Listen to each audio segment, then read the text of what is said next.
Crazy facts about ancient Egypt. The Nile. The Nile is a major north flowing river in northeastern Africa. It flows into the Mediterranean Sea. The Nile is the longest river in Africa and has historically been considered the longest river in the world. About 4,130 miles long, its drainage basin covers 11 countries: the Democratic Republic of the Congo, Tanzania, Burundi, Rwanda, Uganda, Kenya, Ethiopia, Eritrea, South Sudan, Republic of the Sudan, and Egypt. The Nile is the primary water source of Egypt, Sudan, and South Sudan. The Nile is an important economic river, supporting agriculture and fishing.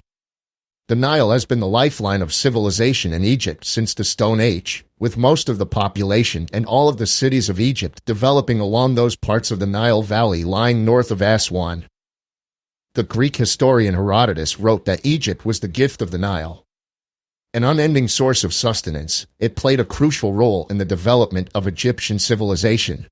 Because the river overflowed its banks annually and deposited new layers of silt, the surrounding land was very fertile. The ancient Egyptians cultivated and traded wheat, flax, papyrus, and other crops around the Nile. Wheat was a crucial crop in the famine-plagued Middle East. This trading system secured Egypt's diplomatic relationships with other countries and contributed to economic stability. Far-reaching trade has been carried on along the Nile since ancient times. A tune, Hymn to the Nile, was created and sung by the ancient Egyptian peoples about the flooding of the Nile River and all of the miracles it brought to ancient Egyptian civilization. Every aspect of life in Egypt depended on the Nile. It provided food and resources, land for agriculture, a means of travel, and was critical in the transportation of materials for building projects like the pyramids and other large-scale endeavors. It was a critical lifeline that literally brought life to the desert. The Nile was also an important part of ancient Egyptian spiritual life. Hapi was the god of the annual floods, and both he and the pharaoh were thought to control the flooding. The Nile was considered to be a causeway from life to death and the afterlife. The East was thought of as a place of birth and growth, and the West was considered the place of death, as the god Ra, the sun, underwent birth, death, and resurrection each day as he crossed the sky. Thus, all tombs were west of the Nile, because the Egyptians believed that in order to enter the afterlife, they had to be buried on the side that symbolized death. Pyramids of Giza.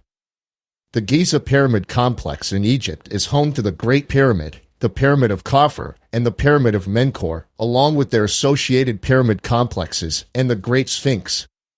All were built during the 4th dynasty of the Old Kingdom of Ancient Egypt, between 2600 and 2500 BC. The site also includes several temples, cemeteries, and the remains of a workers' village. The site is at the edge of the Western Desert, approximately 5.6 miles west of the Nile River in the city of Giza, and about 8.1 miles southwest of the city center of Cairo. It forms the northernmost part of the 62-square-mile pyramid fields of the Memphis in its necropolis UNESCO World Heritage Site, inscribed in 1979. The Great Pyramid and the Pyramid of Khafre are the largest pyramids built in ancient Egypt, and they have historically been common as emblems of ancient Egypt in the Western imagination. They were popularized in Hellenistic times, when the Great Pyramid was listed by Antipater of Sidon as one of the 7 wonders of the world. It is by far the oldest of the ancient wonders, and the only one still in existence. Egyptian mummies. This cultural hierarchy led to the creation of elaborate tombs and more sophisticated methods of embalming. By the 4th dynasty, about 2600 BC, Egyptian embalmers began to achieve true mummification through a process of evisceration. Much of this early experimentation with mummification in Egypt is unknown. The few documents that directly describe the mummification process date to the Greco-Roman period. A text known as the Ritual of Embalming does describe some of the practical logistics of embalming. However, there are only 2 known copies and each is incomplete. With regards to mummification shown in images, there are apparently also very few. The tomb of TJ, designated TT23, is one of only 2 known which show the wrapping of a mummy. Another text that describes the processes being used in the latter periods is Herodotus' Histories. written in Book 2 of the Histories, is one of the most detailed descriptions of the Egyptian mummification process, including the mention of using natron in order to dehydrate corpses for preservation. However, these descriptions are short and fairly vague, leaving scholars to infer the majority of the techniques that were used by studying mummies that have been unearthed. By utilizing current advancements in technology, scientists have been able to uncover a plethora of new information about the techniques used in mummification. A series of CT scans performed on a 2,400-year-old mummy in 2008 revealed a tool that was left inside the cranial cavity of the skull. The tool was a rod, made of an organic material, that was used to break apart the brain to allow it to drain out of the nose.